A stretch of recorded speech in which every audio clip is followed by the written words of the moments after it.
Assalamualaikum Sobat Inspira, berjumpa kembali bersama saya Furi Elvira. Dalam beberapa menit ke depan kami akan memberikan beragam informasi kepada Anda, tentunya hanya di program Berita Inspira.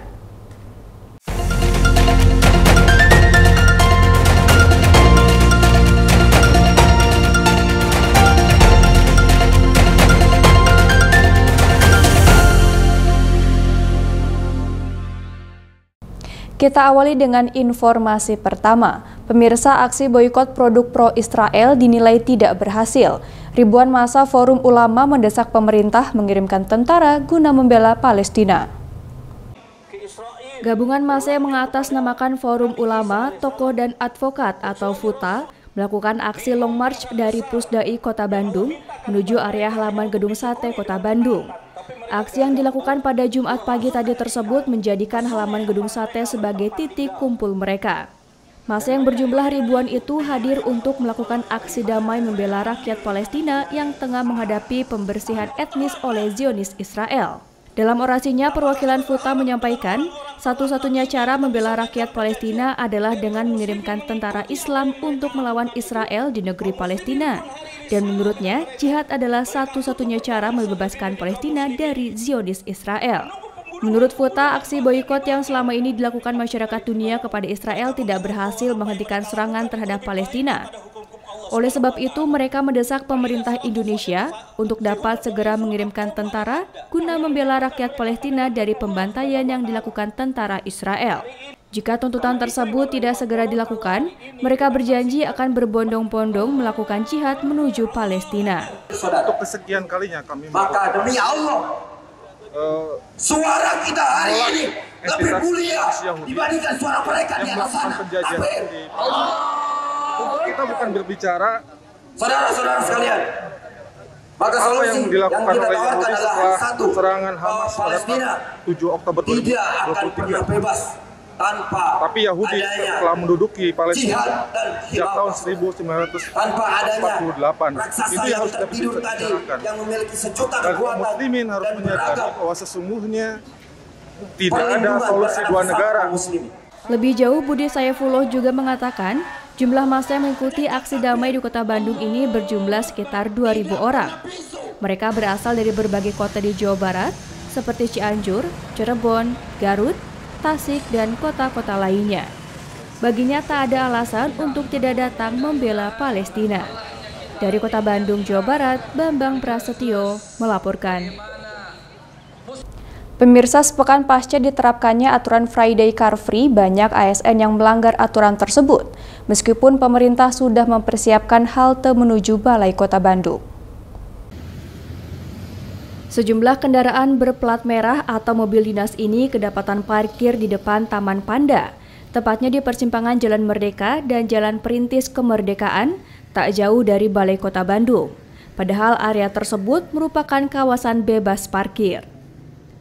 Perlu diketahui, sama halnya dengan Jalan Braga, setiap hari Jumat Pemkot Bandung menerapkan program Friday Car Free, di mana semua jenis kendaraan bermesin baik roda 2 maupun roda 4 tidak boleh masuk ke balai kota dan perkantoran dinas di Jalan Cianjur. Keberadaan mobil dinas di area tersebut tentunya sangat disayangkan. Bahkan sejumlah petugas dari Dinas Perhubungan Kota Bandung yang ada di sekitar lokasi justru terkesan cuek dan membiarkan hal itu terjadi. Sementara itu, saat dikonfirmasi, PLH Sekretaris Daerah Kota Bandung Hikmat Ginanjar mengaku akan mengevaluasi kembali program Jumat Bebas Kendaraan. Ia pun enggan membeberkan sanksi kepada ASN yang tetap membawa kendaraan dan parkir di tempat sembarangan tersebut. Kami sebetulnya sudah menghimbau kepada aparatur sipil negara semua dan sebagai langkah antisipatif juga sudah menyiapkan beberapa kendaraan shuttle di berbagai penjuru, ya, artinya sudut-sudut kota untuk bisa membawa para ASN ini datang ke balai kota ini. Nah, saya kira nanti akan menjadi bahan evaluasi bagi kami setiap minggu apa yang menjadi kendala atau kekurangan ini senantiasa akan kami selalu ingatkan. Saya kira barang itu. Nanti. Sebagai informasi, pemerintah Kota Bandung melalui Dinas Perhubungan sudah mempersiapkan rambu dan aturan termasuk halte bagi para ASN untuk menggunakan transportasi massal atau angkutan umum menuju balai kota. Namun kenyataannya sepekan pasca diterapkan, aturan tersebut justru dilanggar. Dari Kota Bandung, Jawa Barat, Tim Berita Inspira melaporkan. Setelah terjadinya kecelakaan bus beberapa waktu lalu, Korlantas Polri mengungkapkan lebih dari 800 bus dinyatakan tidak layak jalan. Korlantas Polri mengungkapkan masih banyak armada bus termasuk bus pariwisata di Indonesia yang masih tetap beroperasi meski dalam kondisi tidak layak jalan. Hal tersebut diungkapkan oleh Kakor Lantas Polri Aan Suhanan usai saat melakukan pengecekan armada bus di kawasan Soekarno-Hatta, Kota Bandung, Jawa Barat. Pemeriksaan rem cek dilakukan di 762 pool bus di seluruh Indonesia sejak 15 Mei lalu bersama dengan Kementerian Perhubungan dan jajaran lainnya di daerah. Selain masih didapati pengusaha bus yang lalai tidak melakukan uji layak secara berkala, dalam rem cek tersebut juga ditemukan beberapa bus dengan kiri yang sudah mati, termasuk fungsi pengereman, sistem kemudi, dan penerangan yang tidak sesuai dengan standar penggunaan. Dari pemeriksaan kelaikan yang dilakukan terhadap 5.269 bus, 4.435 diantaranya dinyatakan layak secara administratif serta layak jalan secara fisik. Sementara 834 bus lainnya yang dilakukan pemeriksaan dinyatakan tidak layak jalan. Korlantas Polri akan menindak tegas pengusaha bus yang tetap mengoperasionalkan armada busnya meski dalam kondisi tidak layak jalan. Sejak tanggal 15, pada saat itu kita pertemuan dengan Pak Menteri Perhubungan terkait dengan bagaimana membangun bis pariwisata terutama yang berkeselamatan. Itu berawal dari kejadian yang beruntun yang menabrak bis pariwisata.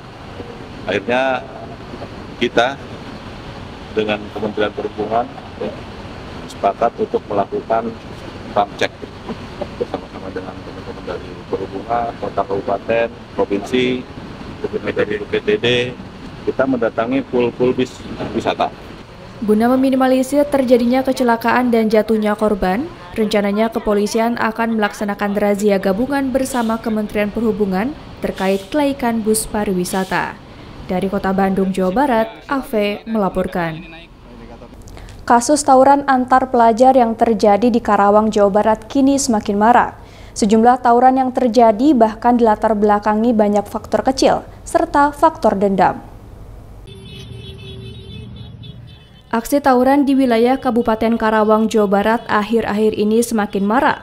Belakangan tawuran marak dilakukan oleh sejumlah kelompok pelajar, baik pelajar sekolah tingkat pertama atau SMP, SMA, maupun SMK. Akhir-akhir ini tawuran antar pelajar sering dilakukan pada jam-jam malam. Mereka sengaja melakukan aksi di malam hari lantaran menganggap luput dari pengawasan pihak kepolisian dan Satgas Pelajar. Beberapa faktor pemicu tawuran disebabkan gesekan antar sekolah karena permasalahan sepele atau wanita. Bisa juga dipicu lantaran dendam lama atau musuh bebuyutan yang akan diwariskan dari senior ke adik kelas. Terbaru, pelaku tawuran melakukannya hanya demi konten agar kelompok mereka menjadi viral. Menurut data informasi yang kita terima, itu sudah ada 3 siswa yang meninggal. Yaitu anak SMP maupun SMK, terakhir kemarin yang SMK. Yang informasi didapat itu kemarin wilayah Dengklok, terus kemudian di Cilamaya, sama di Kota Baru kemarin. Kalau menurut kami di Satgas itu pasti by design, by setting, artinya ada perencanaan terlebih dahulu. Jadi kalau misalnya namanya motif, itu kalau misalnya motifnya hanya sebatas dendam dan lain sebagainya, itu mungkin ada, tapi mungkin prosentasenya tidak terlalu besar. Nah, sekarang itu justru yang lebih marak, yang makin marak itu sekarang kesini itu tawuran itu pernah kita temukan beberapa kasus bahwa ada unsur just content, hanya untuk membuat konten. Jadi di dalam tawuran itu, tetapi kontennya itu ya tentu saja membahayakan karena memang kalaupun misalnya memang itu konten, tetapi ada beberapa kali kita temukan bahwa ada unsur untuk pembuatan konten. Makanya di sana sudah siap yang merekam untuk kejadian tersebut. Gitu, Pak.